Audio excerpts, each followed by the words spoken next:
C'est une spécificité française, effectivement. Les complémentaires interviennent en partie sur le même champ que les régimes obligatoires, à peu près pour 50% de leurs interventions d'ailleurs, et les 50% autres sont des interventions dans d'autres champs ou au-delà des tarifs sécu.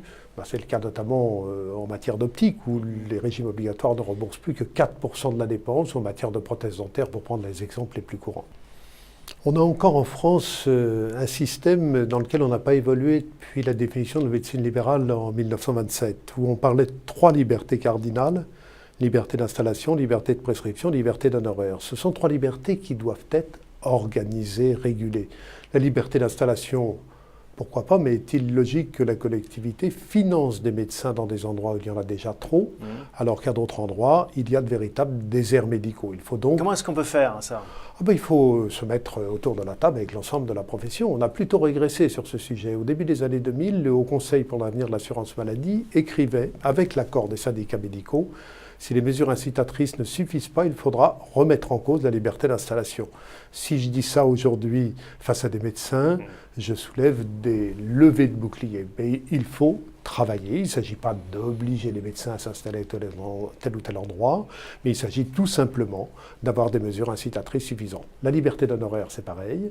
L'enjeu, ce n'est pas la liberté d'honoraires, c'est une juste rémunération des soins, insuffisante en France pour les actes cliniques, parfois excessive pour certains actes techniques, et cette juste rémunération, elle doit passer par une contractualisation avec l'ensemble des financeurs.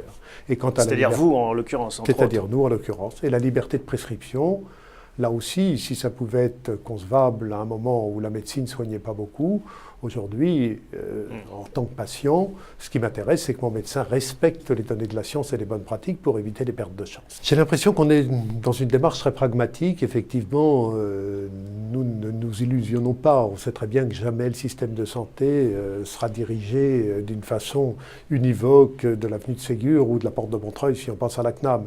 De la même façon, on a besoin d'organisation territoriales qui tiennent compte des spécificités, de l'organisation hospitalière, des implantations de lieux de vie. Et pour ça, il n'y a rien de mieux qu'une contractualisation de terrain avec tous les acteurs, bien sûr les complémentaires, mais également un renouveau des dispositifs conventionnels qui sont encore vécus aujourd'hui comme des dispositifs nationaux, comme si l'exercice de la médecine était le même à Saint-Flour et dans le 7e arrondissement. Les coûts ne sont évidemment pas les mêmes et il faut tenir compte des réalités de terrain. Étienne Cagnard, vous avez été élu à la tête de la Mutualité française en décembre 2010. C'est un mandat de 6 ans. Vous ne comptez pas vous représenter en 2016. De quoi êtes-vous le plus fier jusqu'à présent à la tête de cette institution ? Écoutez, ce dont je suis le plus fier sur les dernières années, c'est d'avoir finalement réussi à réconcilier la performance économique et la performance sociale.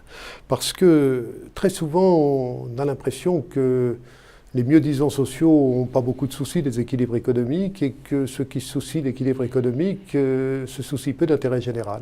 L'organisation de la mutualité permet de réconcilier ces 2 domaines. On l'a fait à la fois dans l'offre de soins, on le fait dans notre activité de financeur. Et je crois que cette conciliation des réalités économiques et des valeurs est extrêmement importante.